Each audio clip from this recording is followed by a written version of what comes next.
What's up guys, welcome back once again. दोस्तों, आज की कहानी का नाम है स्वेप्ट अवे। कहानी शुरू होती है एम्बर नाम की औरत से, जो कि एक अरबपति है, लेकिन उसे हमेशा से अपने पैसों पर घमंड रहा है। वो अपने से छोटे लोगों को जरा भी इज्जत नहीं देती और यही वजह है कि उसकी ज्यादा किसी से बनती नहीं है। एक दिन एम्बर और उसके साथ वाले लोग प्राइवेट जेट से एक बीच पर जाते हैं और वहां पर ये शिप से कुछ दिन के लिए स्टे करेंगे। अब कैप्टन सभी लोगों से हाथ मिलाता है और उन्हें अच्छे से ग्रीट करता है, लेकिन एम्बर उन्हें ज्यादा भाव नहीं देती है और बिना हाथ मिलाए अंदर चली जाती है।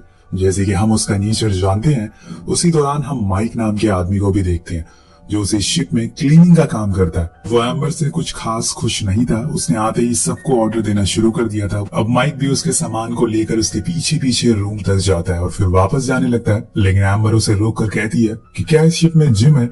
वो मना करता है, लेकिन कुछ देर बाद वो कार्डियो साइकिल ला कर देता है और कहता है कि मैम आप इसे इस्तेमाल कर सकती हैं। अब ये बात एम्बर को बहुत बुरी लगती है, क्योंकि पहली बार जब उसका किसी ने मजाक उड़ाया था, वो उस पर बहुत चिल्लाती है और धमकी भी देती है कि वो उसे इसे काम से निकलवा देगी। लेकिन माइक उसे कुछ नहीं बोलता, क्योंकि वो थोड़ा समझदार था। इसके बाद वो लोग शिप से थोड़ी दूर पर जाते हैं और वहाँ ड्राइविंग करने आए थे, लेकिन एम्बर नहीं करती, क्योंकि उसे पानी से डर लगता है। वो माइक को अपने साथ बैठने को बोलती है। वापस आने पर वो सभी लंच करते हैं, लेकिन यहाँ भी एम्बर के नखरे खत्म नहीं हो रहे थे।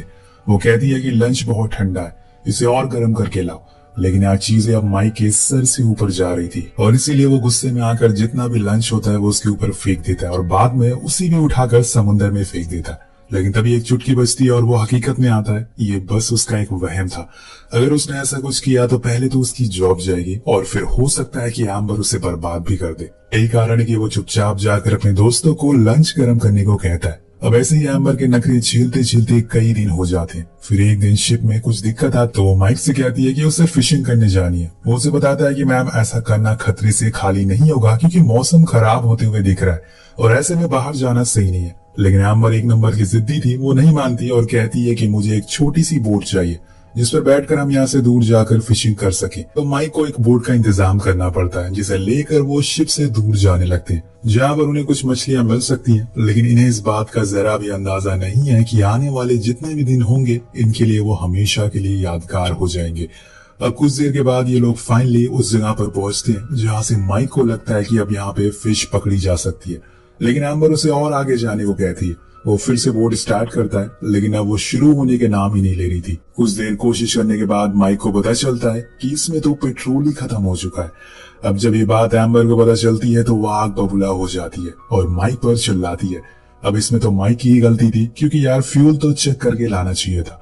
लेकिन वो कहता है कि इसमें मेरी कोई गलती नहीं है, इसमें तुम्हारी गलती है। मैंने तुमसे पहले ही कहा था कि मुझे कुछ सही नहीं लग रहा है, हमें वापस जाना चाहिए, लेकिन तुमने मेरी बात नहीं सुनी और अब भुगतो। अब यहाँ वो चुप रहने का नाम ही नहीं ले रही थी, इसलिए माइक खुद ही चुप हो जाता है और साइड में जाकर बैठ जाता है।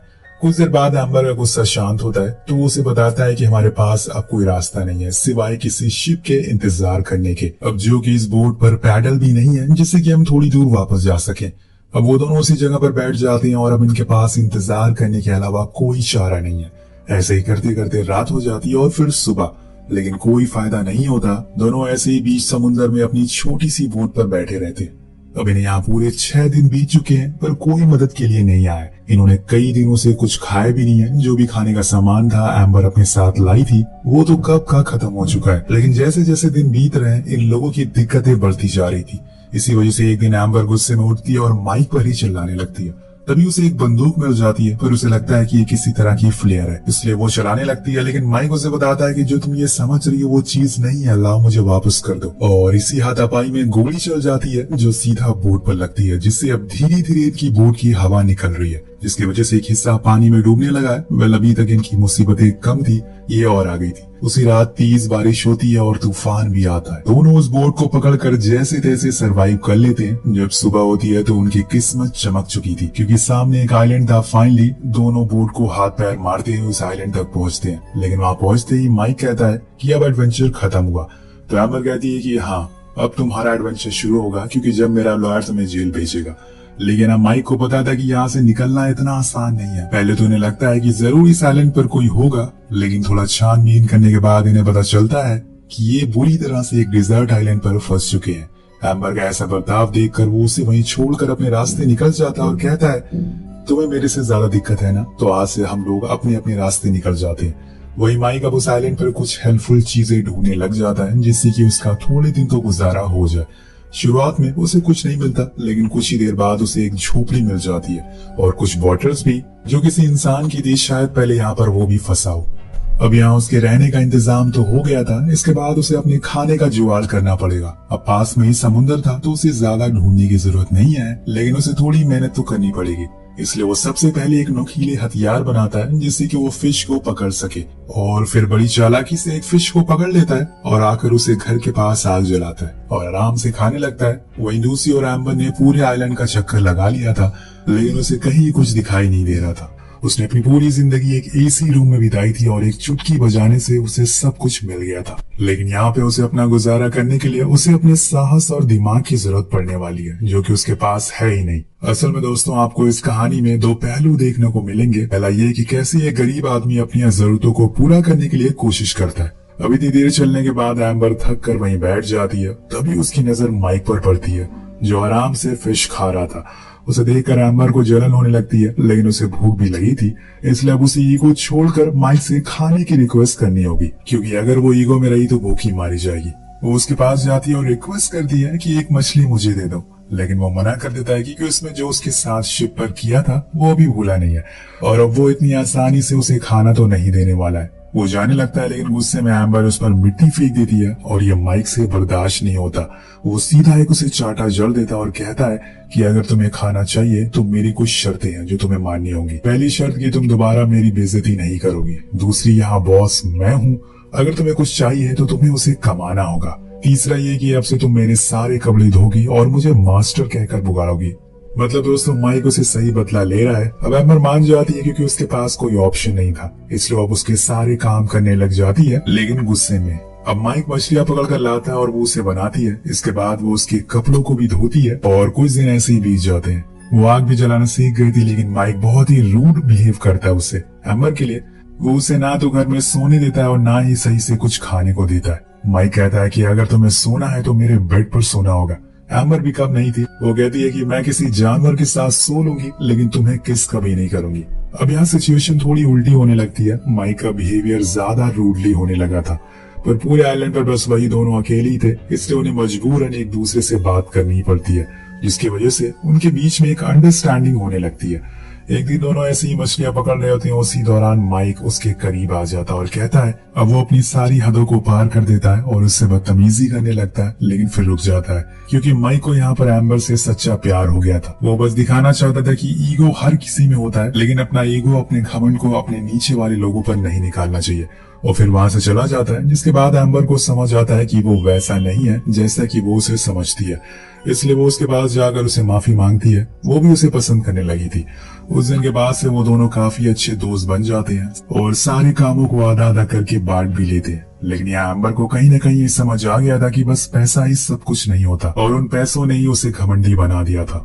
अब दोनों हर रोज अपने दिनों को अच्छे से जीना शुरू कर देते हैं। दोनों एक दूसरे के काफी करीब भी आ चुके थे। कहीं न कहीं एम्बर को माइक पसंद आने लगा था। वो उसे कहता है कि तुमने उस दिन मेरी कितनी बेइज्जती करी थी। एम्बर बताती है कि हर चीज के पीछे एक वजह थी। मेरे हस्बैंड के साथ मेरा डिवोर्स होने वाला है, जिस वजह से मैं बहुत ही इरिटेट हो चुकी थी और सभी के ऊपर चिल्ला रही थी। और ये बताते हुए वो रोने लगती है, तो माइक उसे फिर से संभालता है। इसके बाद से यहाँ पर उनके लिए एक नए जीवन की शुरुआत होती है। लेकिन एक दिन जब एम्बर लकड़ियां ढूंढ रही थी, तभी उसे एक क्रूज दिखाई देता है, एक शिप दिखाई देता है जो किनारे पर ही खड़ी थी। वो पहले तो आवाज लगाने की सोचती है, लेकिन बाद में रुक जाती है। उसे शायद अब वो दुनिया पसंद नहीं है जहाँ सिर्फ पैसों का मोल है, इसलिए उसने यही रहने का फैसला कर लिया है। लेकिन तभी वहाँ माइक आता है और उस क्रूज वाले को बुलाने लगता है, पर एम्बर उसे ऐसा करने से रोकती है और कहती है कि माइक प्लीज चुप रहो। माइक कहता है कि लेकिन तुम ऐसा क्यों कर रही हो? तुमने कहा था कि तुम मुझसे प्यार करती हो, मुझे प्रूफ चाहिए। एम्बर कहती है कि मैं आज तक इससे पहले कभी इतनी खुश नहीं थी। इससे ज्यादा प्रूफ मैं तुम्हें क्या दूं? मुझे वापस नहीं जाना है। मैं नहीं चाहती कि हर रोज मुझे कोई जज करे। माइक कहता है कि अगर तुम मुझसे प्यार करती हो तो दुनिया में कहीं भी प्यार करती रहोगी। एम्बर उसे समझाती है कि अगर हम उस दुनिया में गए तो हम लोग अलग हो जाएंगे। प्लीज ऐसा मत करो, मुझे तुम्हारे साथ रहना है। I love you. लेकिन माइक बार बार कहता है कि मुझे प्रूफ चाहिए, मैं जानता हूँ कि तुम बदल जाओगी। खैर अब ये लोग उस क्रूज पर बैठ जाते और इस बारे में एम्बर के हस्बैंड विकी को भी बताया जाता है, तो वो भी फौरन पोर्ट पर आता है एम्बर को लेने के लिए। लेकिन जब वो माइक को जिंदा देखता है तो उसे थैंक यू कहता है, क्योंकि उसने उसकी वाइफ को इतने दिनों तक बचा कर रखा। लेकिन यहाँ माइक एम्बर को देखकर एक हल्की सी स्माइल देता है और फिर वहां से चला जाता है। शायद उसे ये पता चल चुका था कि अब वो दोनों साथ नहीं हो सकते, या फिर उसने यहाँ आकर गलती कर दी।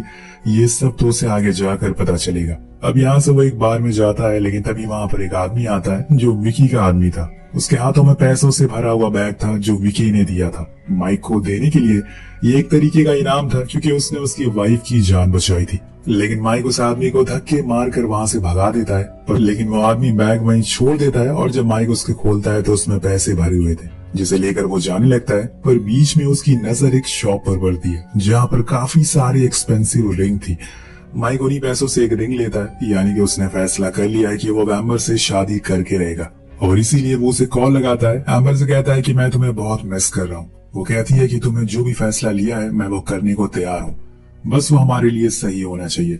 अगर तुम चाहते हो कि हम दोनों साथ रहें तो एक लेटर लिखो, मेरे होटल के रिसेप्शन पर छोड़ दो एम्बर के नाम से। तो वो मान जाता और फिर वो उस लेटर में लिखता है कि मैं तुम्हारा कोस्ट गार्ड पर वेट करूंगा, जैसे ही तुम्हें ये लेटर मिले अपना सामान लेकर यहाँ आ जाना। जिसके बाद हम लोग ये सब छोड़कर लंदन चले जाएंगे और अपनी नई जिंदगी की शुरुआत करेंगे। अब वो उस लेटर को रिसेप्शन पर छोड़ देता है, लेकिन उसकी किस्मत शुरू से ही खराब थी, क्योंकि सुबह एम्बर से पहले वहाँ विकी आ जाता है और वो रिसेप्शन पर पड़े हुए लेटर को देख लेता है और सब कुछ समझ जाता है कि आखिर इतने दिनों तक वहाँ पर चला क्या था। इसलिए वो उसी समय एम्बर से कहता है कि चलो हमें न्यूयॉर्क के लिए निकलना है। उसे तो पता था कि माइक ने उस लेटर को लिखा होगा, लेकिन अभी तक वो आया क्यों नहीं, इसी सोच में वो डूबी रहती है। फिर कुछ ही देर बाद वो चॉपर में बैठ जाते हैं और तभी भागते हुए एक लड़का आता है। उसके हाथ में एक लेटर था जो एम्बर के लिए था। वो जब उसे खोलती है तो वह असल में माइक का लेटर था, जिसमें लिखा था कि मैं तुमसे कोई प्यार नहीं करती, वो जो कुछ उस आइलैंड पर हुआ था वो बस एक टाइम पास था। लेकिन रुकिए दोस्तों, जरा ये लेटर असल में माइक ने नहीं बल्कि विकी ने लिखा है, और उसने उस लड़के से एम्बर को देने को कहा था, जिससे कि उसे ये लगे कि माइक उसे कभी प्यार ही नहीं करता और उसे धोखा देना चाहता है। और यहाँ एम्बर को इस बात पर यकीन हो जाता है कि माइक सच बोल रहा है, उस लेटर में जो भी लिखा है वो सच है। वो पूरी तरह से टूट जाती है। लेकिन वहाँ दूसरी ओर जब माइक को पता चलता है कि एम्बर न्यूयॉर्क जाने वाली है, उसे ये लगने लगा था कि शायद वो उसे प्यार ही नहीं करती, लेकिन वो उसे एक आखिरी बार देखना चाहता था। इसलिए वो भागते हुए उसके पास जाता है, पर तब तक उसके प्यार उसकी एम्बर जा चुकी थी। वो चीखता है, चिल्लाता है, लेकिन एम्बर नहीं रुकती है और उसकी नजरों से दूर हो जाती है। वो उसकी तरफ वही रिंग फेंकता है, पर वो जाकर समुद्र में गिर जाती है और दोनों की कहानी अधूरी रह जाती है। दोनों पूरी उम्र इसी सवाल में जीते रहेंगे और फंसे रहेंगे कि आखिर उसने ऐसा क्यों किया। इसीलिए कहते हैं कि समय का कोई भरोसा नहीं है, कब वो आपके दुश्मन को आपका हमसफर बना देगा, कब आपके चाहने वालों को आपका दुश्मन। इन दोनों के साथ भी वही हुआ। इन्होंने कभी नहीं सोचा था कि इस तरह से इनकी कहानी का अंत होगा। तो आपको इनकी कहानी कैसी लगी नीचे कमेंट करके जरूर बताओ और मिलते हैं आपसे अगली वीडियो में। Thank you so much watching, piece.